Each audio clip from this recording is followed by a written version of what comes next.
हाय दोस्तों, नमस्कार। मैं हूं आपका दोस्त निरुपम और आप सभी का बहुत बहुत स्वागत है आज के इस खास वीडियो में। दोस्तों, खास इसीलिए भी है कि एक बहुत लंबा गैप हुआ था, एक बहुत लंबा ये अंतराल है जब मैं आपसे इस चैनल पर आप सबों से बातचीत कर रहा हूं। ये इंतज़ार की घड़ी आपकी बहुत लंबी हुई है। मैं भी आप लोगों को मिस किया हूं और उम्मीद है कि आपने भी मुझे बहुत मिस किया होगा। ये मिस करने का सिलसिला इसलिए भी जारी है क्योंकि मैं आपसे बहुत प्यार करता हूं, आप भी मुझसे बहुत प्यार करते हैं। ये अंतराल लंबा हुआ है, इंतज़ार की घड़ी बहुत लंबी हुई है। इंतज़ार का फल बहुत मीठा होता है और ये आज आप देखेंगे भी, क्योंकि आज जो मैं आप लोगों के लिए ये वीडियो लेके आया हूँ ये बेहद खास है। आप लोगों को मेरे बगल में एक खाली कुर्सी दिख रही होगी, तो आप अंदाज़ा लगा सकते हैं कि आज के इस वीडियो में सिर्फ मैं नहीं हूँ, मेरे साथ एक बहुत स्पेशल गेस्ट हम सबको ज्वाइन करेंगे। इनका परिचय मैं आप लोगों से करवा दूं। अगर इनकी एक या दो उपलब्धि होती तो मैं आपको ऐसे ही बता देता, लेकिन इनकी उपलब्धि की जो लिस्ट है वो बहुत लंबी है, तो उसे मैं लिख के लाया हूँ जो अभी मैं आप लोगों को बताऊँगा। दोस्तों, ये उपलब्धि की वो लिस्ट है जो मेरे हाथ में है। अब मैं आपको एक एक करके वो उपलब्धियों को आप लोगों के सामने बताता हूँ, फिर जब उनको बुलाऊंगा जो आज के हमारी गेस्ट हैं तो आप उनसे भी रूबरू होंगे। दोस्तों, आपको बता दें कि जो आज गेस्ट मुझे ज्वाइन करने वाली हैं, रिसेंटली इन्होंने फिल्म कंपटीशन जीता है। ये film competition Bihar AIDS control society Patna द्वारा आयोजित करवाया गया था, जिनमें इनका फिल्म पूरे बिहार में सर्वश्रेष्ठ चुना गया है और इन्हें इनाम से नवाजा भी गया है। तमाम चैनलों ने इनका इंटरव्यूज़ भी लिए हैं जो आपने देखा भी होगा, और रोड सेफ्टी के एम्बेसडर भी हैं पूर्णिया ज़िले के, और ये रेड रिबन क्लब के एम्बेसडर हैं पूर्णिया के, और इन्होंने प्री आरडी कैंप में भी हिस्सा लिया था। दोस्तों, बता दें कि प्री आरडी कैंप एनसीसी और एनएसएस के कैडेट्स के लिए होता है, जो साल में एक बार होता है। 26 जनवरी की परेड में शामिल होने के लिए इन लोगों को बुलाया जाता है और सर्वश्रेष्ठ स्टूडेंट्स का चयन आरडी कैंप के लिए किया जाता है। और दोस्तों, आपको बता दें कि ये अपने कॉलेज के एनएसएस के इंचार्ज भी हैं और सेहत केंद्र के रिप्रेजेंटेटिव भी हैं अपने कॉलेज के। और आपको बता दें कि ये अभी पूर्णिया महिला कॉलेज से सीएनडी कर रही हैं, यानी क्लिनिकल न्यूट्रिशन एंड डाइटेटिक्स का कोर्स ये कर रही हैं। इतनी सारी उपलब्धियां हैं और बहुत सारे और भी कई उपलब्धियां हैं, तो आइए इन सभी उपलब्धियों से पर्दा हटाते हैं और आपको मिलवाते हैं आज से। आप सबों की जोरदार तालियां तो कह नहीं सकता क्योंकि आप सब अभी हैं नहीं, तो वहीं से आप लोग ताली बजाइए और स्वागत कीजिए आज के स्पेशल गेस्ट का। बहुत बहुत स्वागत है लवली जी, कैसे हैं आप? कैसे हैं? ठीक है। अभी रिसेंटली ही आपने फिल्म कंपटीशन जीता है, कैसा अनुभव है, कैसा लग रहा है आपको? अच्छा बहुत लग रहा है। मेहनत की थी बट ऐसा सोची नहीं थी कि सेलेक्ट होगा और इनाम के तौर पे मिलेगा, बट अब हुआ है तो बहुत खुशी है। जाहिर सी बात है कि किसी को भी अगर इनाम मिल जाए तो बहुत बड़ी उपलब्धि होती है और उनके अंदर कितनी खुशी है ये आप भी समझ सकते हैं। दोस्तों, अगर हम प्रखंड लेवल पर या पंचायत लेवल पर कोई इनाम जीतते हैं तो उसकी खुशी हम समझते हैं, उस चीज़ को हम समझ सकते हैं, लेकिन लवली की जो उपलब्धि है, इन्होंने स्टेट लेवल पे अपना परफॉर्मेंस दिया था और इनके फिल्म को पूरे बिहार के लेवल पर सर्वश्रेष्ठ चुना गया है, और ये कोई छोटी उपलब्धि नहीं होती है। किस तरह की तैयारी थी लवली कि आपने ये फिल्म कंपटीशन जीता है? काफ़ी सारा टॉपिक्स दिया गया था हम लोगों को, जो हर टॉपिक्स रिलेटेड था HIV एड्स से। तो उसमें से जो मेरा टॉपिक था 1097, जो कि टोल फ्री नंबर है, तो उस 1097 को एक शॉर्ट फिल्म के तरीके से दिखाई ताकि लोग उस टोल फ्री नंबर का इम्पोर्टेंस समझ सके, और बहुत ही बेसिक तरीके से मैं दिखाने की कोशिश की हूँ उस फिल्म में। अमूमन देखा गया है कि फिल्म में एक जो एक्टर होता है उसके अलावे भी बहुत सपोर्टिंग एक्टर्स होते हैं, लेकिन मैंने सुना है कि उस फिल्म में सिर्फ आप ही एक्ट कर रही थी। हाँ, मेरा खुद का एडिटिंग भी था, एक्टिंग भी था, बाकी वॉइस ओवर भी खुद का ही था, हर चीज़ मैं खुद से की थी। ये कितना कठिन था कि जब बहुत सारे लोग मिलके एक फिल्म बनाते हैं तो वो सबकी मेहनत होती है, लेकिन एक आप ही थे और फिल्म कर डाली, आप ये शॉर्ट फिल्म कर डाली, कैसे ये संभव हुआ? बस था इस फील्ड में काफ़ी साल से थी, 2-3 साल से HIV एड्स पे काम कर रही हूँ रेड रिबन क्लब के अंदर। तो एक्सपीरियंस रहा है इन सब चीज़ों में, तो ज़्यादा मुश्किल नहीं था उस पर काम करना, उस टॉपिक को लोगों के बीच बहुत ही आम तरीके से दर्शाना। बाकी घर वालों को हमेशा परेशान की उस दौरान जब मैं फिल्म बना रही थी, बार बार हर छोटी छोटी चीज़ों को एडिट करके उनके पास जाती थी कि ऐसा अच्छा लग रहा है या कुछ और करूँ या ऐसे करूँ या वैसे करूँ, उनको परेशान करती रही। उनका भी सपोर्ट रहा है। आपके मन में कैसे आया कि मैं एकल फिल्म करूं, यानी सिर्फ मैं रहूंगी और ये आपको सफलता भी मिल जाएगी? कैसे सोच लिया था आपने? आपको क्या डर नहीं था कि इस फिल्म में सिर्फ मैं दिख रही हूं और जो आपके प्रतिद्वंदी होंगे, जो और भी सारे प्रतिभागी इस कंपटीशन में भाग ले रहे थे, उन्होंने और भी कलाकारों को साथ लेकर फिल्म बनाया था? क्या आपको उस वक्त लगा था कि सिर्फ मैं ही इस फिल्म में हूँ तो क्या इस फिल्म को चयन किया जा सकता है, ऐसा लगा था आपको? हाँ, मतलब मेरे पास ये भी था कि मैं सोच के रखी थी अगर मेरे खुद से नहीं हो पाया तो मैं अपने कॉलेज में कुछ लड़कियों के साथ मिल करके एक ग्रुप के तौर पे बना के वो फिल्म को बनाऊं। बट एक बार खुद से कोशिश की, क्योंकि जब मैं स्क्रिप्ट वगैरह तैयार की तो मुझे लगा मैं खुद से ये सब कर सकती हूँ, तो फिर घर बैठे कर ली, घर में ही। अच्छा, शूटिंग आपने घर पे ही किया था? जी बिल्कुल, अपने घर में ही किया था। हाँ। इस दौरान आपको किन किन चीज़ों से रूबरू होना पड़ा था? कैसी समस्याओं से आपको जूझना पड़ा था कि कई सारी चीज़ें फिल्म बनाने में लगती हैं? उस वक्त आपको क्या क्या परेशानियों का सामना करना पड़ा था? परेशानियों में सबसे पहले था कि मुझे ना बारिश का इंतज़ार था, क्योंकि ऐसा एक वीडियो चाहिए था, ऐसा एक क्लिप चाहिए था कि रात हो और जो लाइटनिंग हो उसका इफेक्ट आए, नेचुरल लाइटनिंग का।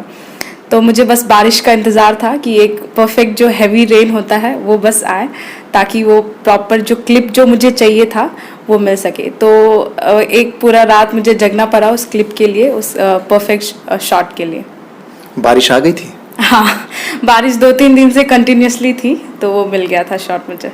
चलिए, आप लकी थे कि आप जिस वक्त बारिश को चाह रहे थे बारिश भी आई। अभी गर्मी से लोग काफ़ी परेशान हैं, बहुत सारे लोग चाह रहे हैं कि बारिश आए, बारिश आ नहीं रही है। बारिश का इंतज़ार हम सबको है, लेकिन आप उस वक्त चाहे कि बारिश हो और बारिश हो गई। तो यानी प्रकृति उसी वक्त से चाह रहा था कि आप इस फिल्म को बनाएं और विजेता भी बने। हाँ, नहीं ऐसा हुआ था कि बारिश हो रहा था और मुझे ऐसा ख्याल आया कि नहीं, इसका मैं फ़ायदा उठा सकती हूँ, बारिश, लाइटनिंग और थंडर इफेक्ट, ये सब चीज़ों का।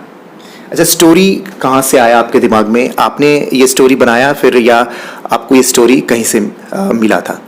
हाँ, इंस्पायर हुई, थोड़ा बहुत यूट्यूब वीडियोस देखी, बस टॉपिक चूज़ की, क्योंकि पहले तो ये था कि मैं खुद से ट्राई करूँगी फिल्म बनाने का। तो सबसे सिंपल मुझे सबसे इजी टॉपिक यही लगा था, 1097 टोल फ्री नंबर। बट मुश्किल कुछ भी नहीं होता जब आप उसको करने उतरते हो तो बस उसी पे काम स्टार्ट कर दी। अच्छा, इस फिल्म को ये बहुत सारे ऐसे दर्शक हैं जो इस फिल्म को नहीं देखे हैं, किसी ने भी नहीं देखा होगा, शायद जो बोर्ड के मेंबर्स होंगे हाँ। उन्होंने ही इस फिल्म को देखा है। तो क्या उस कहानी को आप हमारे दर्शकों को बताएंगे जो आपने इस फिल्म में दिखाया है? जी बिल्कुल। तो कहानी ऐसा था कि एक लड़की है जिसे रिसेंटली पता चला है कि वो HIV एड्स से पीड़ित है। तो जब उससे पता चला कि उसे HIV एड्स है तो वो लाइफ में सारा होप खो चुकी है। तो उसने सोचा कि अब मैं अपना लाइफ ख़त्म कर लूँ, क्योंकि बहुत बड़ा मुझसे गलती हो गया है। वो क्या फील कर रही हैं उस टाइम पे जब उनको पता चला, वो मैं दिखाई हूँ। और साथ ही वो कोशिश की खुद का जान लेने का, वो भी मैं दिखाई हूँ उस क्लिप में। उसके बाद फिर मैं पॉज करके ये एक्सप्लेन की हूँ कि आप ना कि अपना जान लो, थोड़ा टोल फ्री नंबर जो 1097 है, इस पे आप बेझिझक आप बात कर सकते हो, जो भी जानकारी, किसी भी तरीके की जानकारी आपको मिल जाएंगी। और साथ ही आपका जो इन्फॉर्मेशन होगा, आपका डिटेल्स बहुत ही गोपनीय रखा जाएगा, किसी से शेयर नहीं किया जाएगा। और ये ऐसा नहीं है कि ये ठीक नहीं हो सकता, बिल्कुल ठीक हो सकता है। अभी भी समाज में ऐसा है कि लोग इन सब चीज़ों से बहुत डरते हैं, खुल के बात नहीं कर पाते हैं। तो being a red ribbon club ambassador, मैं चाहूँगी कि लोग सामने आए, इस बारे में खुल के बात करें, क्योंकि आज HIV एड्स बहुत बड़ा प्रॉब्लम हो चुका है, सिर्फ इंडिया में नहीं, पूरे वर्ल्ड में। तो बस मैं उस क्लिप के ज़रिए दिखाई हूँ कि कैसे उस लड़की को हिम्मत मिला जब उसे पता चला कि ये टोल फ्री नंबर पे उसे सारा इन्फॉर्मेशन मिल सकता है, और वो ना कि अपना जान ले, बाकी वो खुद को क्योर करने का सोचे HIV एड्स से और उससे फाइट करे। HIV की चर्चा अभी हम लोग कर रहे हैं, तो ये एक बहुत ही सेंसिटिव मुद्दा है जो समाज में लोग चर्चा करना नहीं चाहते हैं। ऐसे में आपके अंदर इस तरह का कॉन्फिडेंस कैसे आता है कि आप इन सेंसिटिव मुद्दों पर खुलकर बातें करते हैं, न सिर्फ बातें करते हैं, लोगों के बीच जाकर उनको जागरूक भी करते हैं? शायद इसी वजह से आप रेड रिबन के एम्बेसडर भी हैं यहाँ पर पूर्णिया ज़िले के। किस तरह से आपके मन में ये सारी चीज़ें आती हैं कि समाज के लिए ये काम आपको करना है? जब मैं सेलेक्ट हुई थी पीयर एडुकेटर के तौर पे, पीयर एडुकेटर वो होते हैं जो लोगों के बीच जाके या अपने कॉलेजेस में वो अपना जो उनको सिखाया गया वो अपने स्टूडेंट्स, अपने दोस्तों को सिखा सके। तो सबसे पहले मैं अपने कॉलेज से as a peer educator select हुई थी, और पीयर एडुकेटर्स का एक ट्रेनिंग होता है रेड रिबन क्लब के थ्रू। तो उस ट्रेनिंग में जो मैं गई थी 2 दिनों के लिए पटना, तो वहाँ पे हम लोगों को सिखाया गया था कि कैसे सेंसिटिव टॉपिक पे समाज में बात किया जा सकता है, और वहाँ कर रहे थे। वहाँ जाके मैं काफ़ी कुछ सीखी, बहुत कॉन्फिडेंस बूस्ट हुआ मुझ में, और वहीं से मुझे हिम्मत मिला कि लोगों के बीच जा कर के कैसे इन सब टॉपिक्स पे बात करना है, उनके लैंग्वेज में, उनके भाषा में, उनको बहुत ही आराम से हर चीज़ समझा सकूं, वो सब उन लोगों ने वहाँ पे सिखाया ट्रेनिंग के दौरान। तो वहीं से हम लोगों को इतना कॉन्फिडेंस हुआ है। अभी हम लोग चर्चा कर रहे हैं लवली कुमारी जी के साथ। इन्होंने रिसेंटली अभी फिल्म कंपटीशन जीता है, तो जाहिर सी बात है कि हम अभी ज़्यादा फोकस फिल्म कंपटीशन पर ही रख रहे हैं और उन्हीं से संबंधित सवाल भी इनसे जानने का प्रयास कर रहे हैं, उन सवालों के जवाब इनसे जानने का प्रयास कर रहे हैं। तो मैं आपसे जानना चाहूँगा कि क्या आप आगे भी फिल्म इंडस्ट्री में जाना चाहेंगे? बॉलीवुड का एक बहुत बड़ा मंच है जहाँ पर आपके जाने की इच्छा है क्या?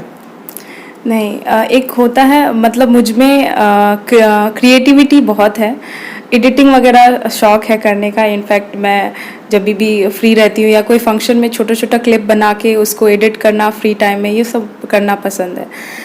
ये सब छोटा मोटा चीज़ जो ये कंपटीशन वगैरह, इसमें हाँ मैं फ्यूचर में पार्ट ले सकूं, बट फिल्म इंडस्ट्री में जाना, बॉलीवुड में जाना, ये सब मेरा सपना नहीं है और मैं नहीं जाना चाहूँगी। आपके अंदर फिल्म बनाने की एक बहुत अच्छी कला है और आपने ये साबित भी कर दिया है। अब लोग इसको मानने भी लगे हैं कि आप अच्छी फिल्म बना सकते हैं। तो आपके अंदर क्यों ये भावना नहीं है कि आप बड़े लेवल पर अपनी प्रतिभा को दिखाएं और वहां जाएं? क्या आपके अंदर भी कोई डर है बॉलीवुड को लेकर, या फिर परिवार से उस तरह का सहयोग आपको नहीं मिल रहा है? नहीं, ऐसा नहीं है। फैमिली तो ऐसे है कि जो मैं करना चाहूँ उसमें वो सपोर्ट करेंगे, पर एक होता है इंटरेस्ट। तो इंटरेस्ट है उस चीज़ में, बट मेरा जो गोल है वो कुछ और है, मुझे कुछ और बनना है, तो इसलिए फिल्म में नहीं जाना। फिल्मी दुनिया चकाचौंध से भरा होता है, सारे लोग इस इंडस्ट्री में जाना चाहते हैं और वहाँ जाने के बाद जो है वो प्रसिद्धि मिलती है, लोगों से बहुत सम्मान मिलता है। तो क्या ऐसी वजह है कि आप फिल्म इंडस्ट्री में खुद को आगे बढ़ते हुए देखना नहीं चाह रहे हैं? नहीं, ऐसा कुछ नहीं है। चकाचौंध, अगर आप लाइफ में सही डायरेक्शन में काफ़ी कुछ हासिल कर सकते हो तो वहाँ पे भी आपको काफ़ी चकाचौंध मिलेगा। तो ऐसा नहीं है। जो मैं इधर कर रही हूँ, समाज के लिए कर रही हूँ, इसी से मुझे बहुत खुशी मिल रहा है। क्या आने वाले समय में हमारे लोग आपको एज ए सोशल वर्कर देखेंगे या फिर कहीं और आप जाना चाह रहे हैं? जी बिल्कुल, मैं अभी भी सोशल वर्कर ही हूँ। NSS में मैं पिछले 3 साल से हूँ, और NSS हम लोगों को सिखाता है कि खुद से पहले दूसरों के बारे में सोचना। तो मैं NSS में हूँ इसलिए नहीं करती हूँ सोशल वर्किंग, वो एनएसएस मुझे सिखाया है कि लाइफ टाइम आपको सोशल वर्किंग, एक ह्यूमैनिटी का नेचर वो हमेशा अपने अंदर रखना है। तो वो मैं अब एनएसएस में नहीं भी रहूँगी फिर भी मुझ में वो रहेगा, सोशल वर्किंग लाइफ टाइम में करती रहूँगी। आपको बहुत बहुत शुभकामनाएं हैं कि आप जब भी सोशल वर्क में पूर्ण रूप से आएँ, अभी आप स्टूडेंट भी हैं तो आपको बहुत सफलता मिले, आप लोगों की सेवा करें। और मैं अभी आपसे जानने का ये प्रयास कर रहा हूँ कि फिल्म कंपटीशन में जब आप उतरे तो फिल्मी दुनिया के कौन से ऐसे कलाकार हैं या कौन से ऐसे राइटर हैं, फिल्म प्रोड्यूसर हैं जो आपके आदर्श हैं, जिनको देखकर आपने सीखा है फिल्म बनाना, कौन है वो? ऑनेस्टली स्पीकिंग मैं बस फिल्में देखती हूँ बाकी कौन है राइटर कौन डायरेक्टर इतना मुझे नहीं पता है, बस सामने जो दिख रहा है बस वही देखती हूँ। और सामने में तो आपको एक्टर दिखते हैं ना, हाँ, आपके फेवरेट एक्टर कौन है? फिलहाल तो नवाजुद्दीन सिद्दीकी, उनका एक्टिंग मुझे बहुत पसंद है। अगर फेवरेट एक्ट्रेस की बात करें, कौन सी ऐसी अभिनेत्री हैं जो आपको बहुत अच्छी लगती है, जिनसे आप सीखना चाहते हैं, या फिर आप तो बताएं कि आप फिल्मी दुनिया में जाना ही नहीं चाहते, तो मैं ये भी नहीं पूछूंगा आपसे कि उनकी तरह आप बनना चाहते हैं। मैं आपसे साधारण सा यही सवाल करना चाहता हूँ कि आपकी फेवरेट अभिनेत्री कौन सी है? वैसे तो सब बहुत अच्छी है, सारी खूबसूरत है, तो सारी पसंद है, बट एक जो क्वालिटी मैं अपनाना चाहूँगी, एक प्रियंका चोपड़ा, उनका जो बोलने का है, वो जो बोल्डनेस के साथ अपना पॉइंट रखती है, वो क्वालिटी मैं ज़रूर खुद में अपनाना चाहूँगी। बहुत अच्छा लगा ये जानकर कि आप भी प्रियंका चोपड़ा की तरह खुलकर बातों को रखना चाहती हैं और अपने मन में जो भी विचार है उनको लोगों के बीच बेझिझक रखना है। फिल्म कंपटीशन आपने अभी जीता है, क्या मिला आपको? बिहार एड्स कंट्रोल सोसाइटी की तरफ से क्या क्या अवार्ड्स मिले हैं? अवार्ड्स तो आपको मिले ही हैं, उनमें क्या चीज़ें मिली हैं आपको, वो बताइए ज़रा। पहले तो मुझे इनाम के तौर पे 10,000 रुपये मिले, उसके बाद सर्टिफिकेट भी मिला है, बस। 10,000 हैं या ख़त्म हो गए?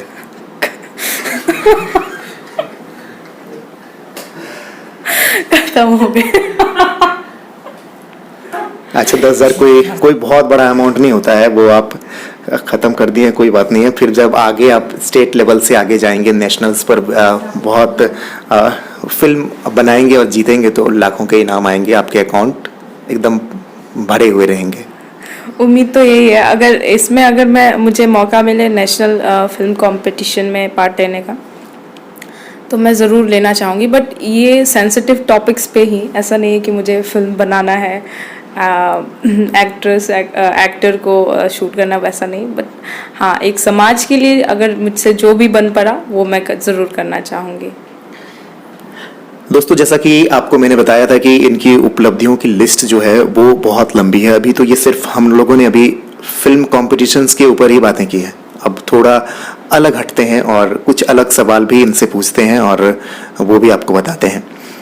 लवली रोड सेफ्टी के एम्बेसडर हैं पूर्णिया जिले की, तो रोड सेफ्टी के अंतर्गत कौन कौन सी ऐसी चीज़ें आती हैं जो आप कर रही हैं, या फिर आप यहाँ से सीख कर एज ए एम्बेसडर लोगों को क्या क्या चीज़ें आप बतलाती हैं?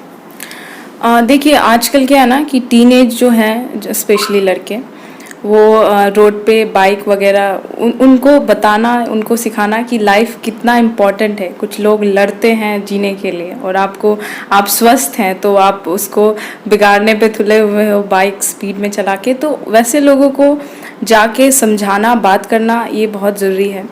तो बस इसी सब के लिए रोड सेफ्टी एम्बेसडर चूज़ किया जाता है डिफरेंट कॉलेजेस से, यूनिवर्सिटीज़ से।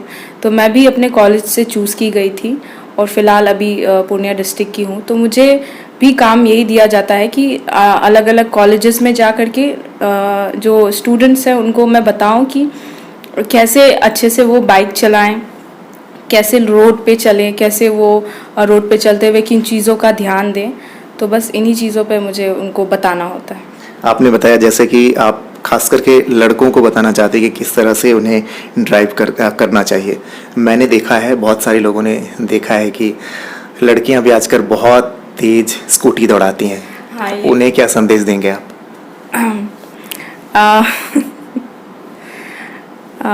ये डिबेटेबल टॉपिक है, बट मैं जहाँ तक देख रही हूँ लड़के ही रोड पे दिखते हैं ज़्यादातर बाइक स्पीड में चलाते हुए, तो उनको समझाना ज़्यादा ज़रूरी है। बहुत सारे लड़के जो देख रहे हैं वो इसको ज़रूर सुनेंगे और समझेंगे भी, लेकिन उनके तरफ से ये सवाल ज़रूर आएगा। आप जब देखेंगे कमेंट बॉक्स में ये सवाल आएगा कि लड़कियां भी बहुत तेज स्कूटी चलाती हैं, इसके वजह से कभी कभी देखा गया है कि खुद ही किसी चीज़ को जाके ठोक रही है वो। हाँ, वैसे लड़कियों को मैं कहना चाहूँगी कि प्लीज़ आप पहले सीख लें स्कूटी चलाना या साइकिल जो भी आप चला रहे हैं ग्राउंड में, फिर आप रोड पे प्रैक्टिस करें। चलिए, ये बात हुई रोड सेफ्टी की।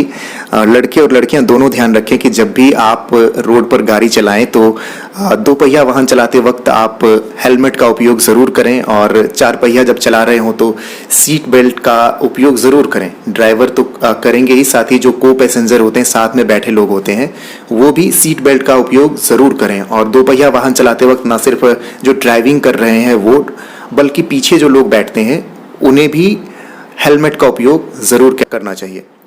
दोस्तों, ये इंटरव्यू का आखिरी चरण चल रहा है। इनमें कुछ ऐसे सवाल जो मैं इनसे जानने का प्रयास करूंगा, और आपको भी ये सवाल मन में आ रहे होंगे और आप भी इनसे जानना चाह रहे होंगे। अभी फ़िलहाल मैं बात करूंगा कि ये पूर्णिया महिला कॉलेज से CND कर रही हैं। ये कोर्स अभी आप कर रहे हैं। इस कोर्स के बारे में पहले तो आप हमारे दर्शकों को बताइए कि CND क्या होता है, और इसको करने के बाद फिर आप क्या करेंगे। CND basically clinical nutrition and dietetics है। हम CND करके डाइटिशियंस कहलाते हैं। जो आजकल आप देखेंगे कि आप जब डॉक्टर के पास जाते हैं तो वो आपको मेडिसिन प्रिस्क्राइब करते हैं कि आपको क्या खाना है। उसके बाद पहले ऐसा था कि डॉक्टर बताते थे कि आपको क्या खाना है क्या नहीं, बट अब ऐसा हो गया कि हम डाइटिशियंस आ गए हैं फील्ड में। हम आपको सजेस्ट करते हैं कि आपको क्या खाना है क्या नहीं। जो पेशेंट एडमिट रहते हैं हॉस्पिटल में, वो कैसे जल्दी ठीक हो सके, उनको क्या खाना दिया जाए और क्या नहीं। तो ये सब इन चीज़ों पे हम काम करते हैं। बाकी CND करने के बाद मुझे मास्टर्स करना है इसी फील्ड में, और फिर एक अपना छोटा सा क्लिनिक हो। आपका अभी तक ये सपना है कि CND करने के बाद फिर मास्टर्स करेंगे और फिर आपका एक यहाँ पर क्लिनिक होगा जहाँ पर लोग आपसे आके पूछेंगे कि मुझे क्या खाना है। जी बिल्कुल। फिलहाल तो अभी ये चैलेंजिंग है, लोगों को ये बहुत ज़रूरी है समझाना कि आजकल मार्केट में बहुत सारा ऐसा प्रोडक्ट आ गया है जो मिलावटी है। अब लोग उतने स्वस्थ नहीं हैं सिर्फ दाल चावल खा के। लोगों को समझाना पड़ता है। वो कहते हैं डाइटिशियन का क्या ज़रूरत है, हम लोग दाल चावल खा के स्वस्थ हैं।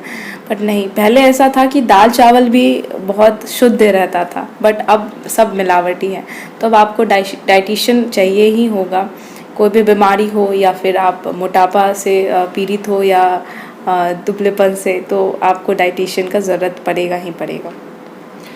जी हाँ, बिल्कुल। अभी ऐसा वक्त चल रहा है, हर लोग चाहते हैं कि मैं फिट रहूं, बहुत अच्छा दिखूं, हैंडसम दिखूं।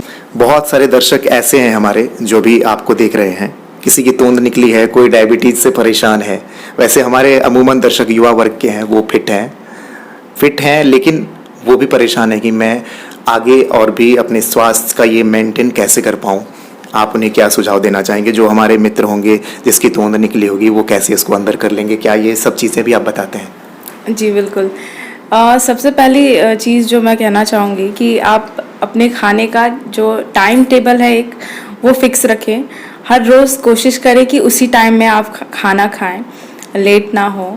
और डायबिटीज़ का मेन रीज़न खाना पीना ही है। अगर आप खाने पीने में ध्यान दे रहे हो तो आप एक हद तक अपने डायबिटीज़ को कंट्रोल कर सकते हो।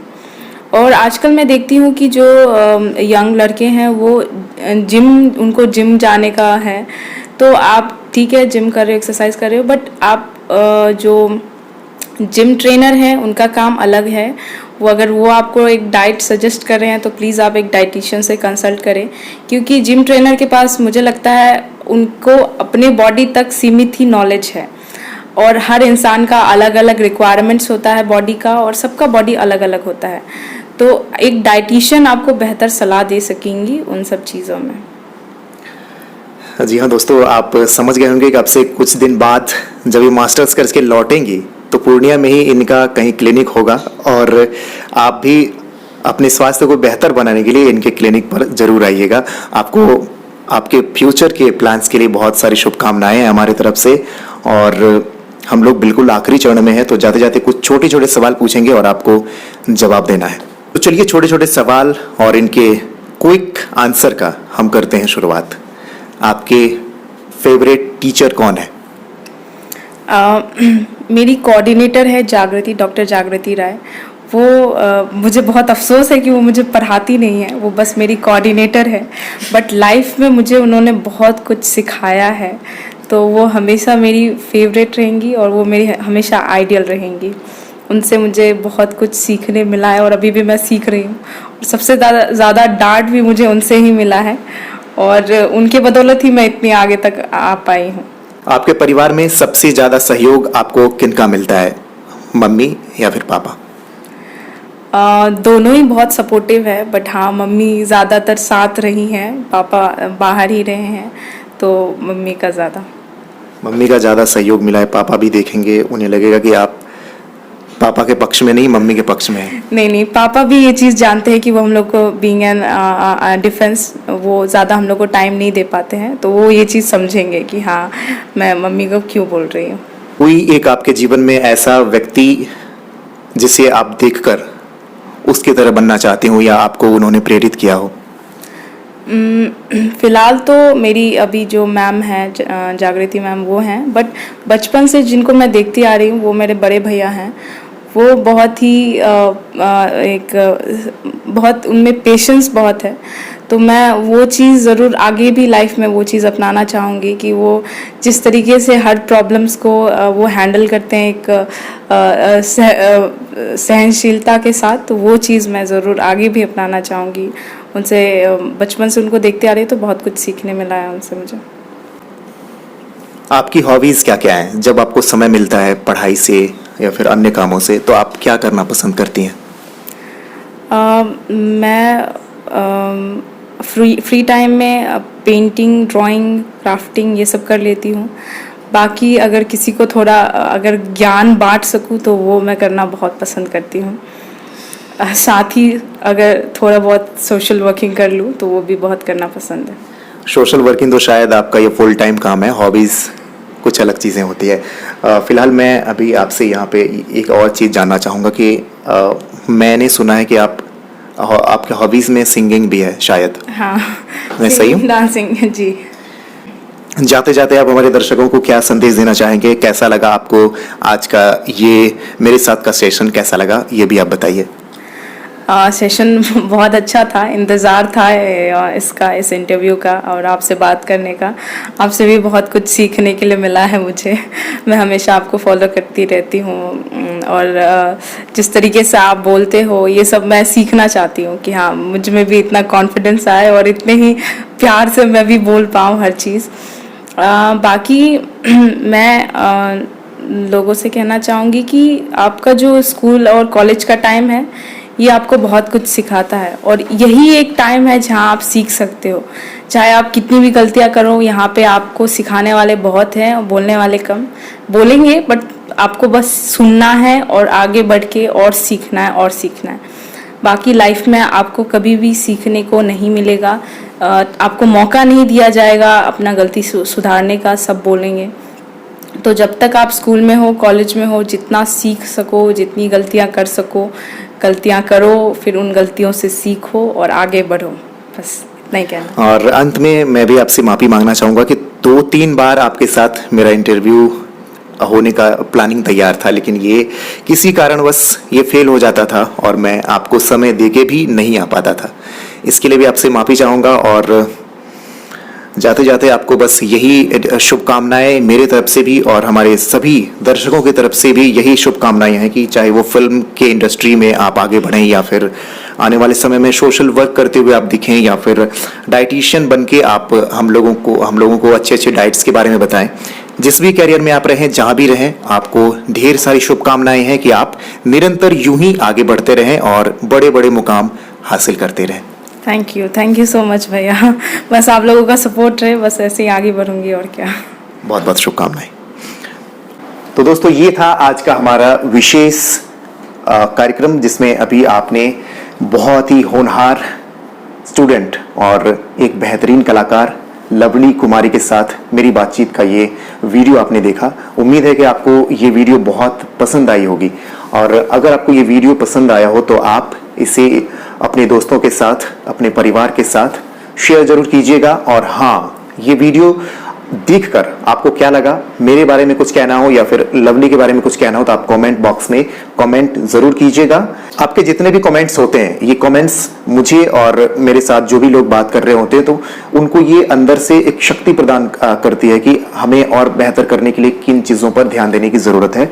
इसलिए मैं बार बार कहता हूँ कि आपको ये वीडियो अच्छा लगे तब भी, या ये वीडियो आपको पसंद ना आए उस स्थिति में भी, दोनों ही स्थिति में आप हमें कमेंट करके ज़रूर बताइएगा कि आपको ये वीडियो देखने के बाद कैसा लगा। हमारी आपसे मुलाकात जल्द होगी, ये वादा तो नहीं कर सकते कि कब होगी, लेकिन जल्द होगी। हम आपसे मिलेंगे एक नए विषय के साथ, नए वीडियो में। तब तक के लिए बहुत बहुत धन्यवाद। आप बने रहिए हमारे साथ।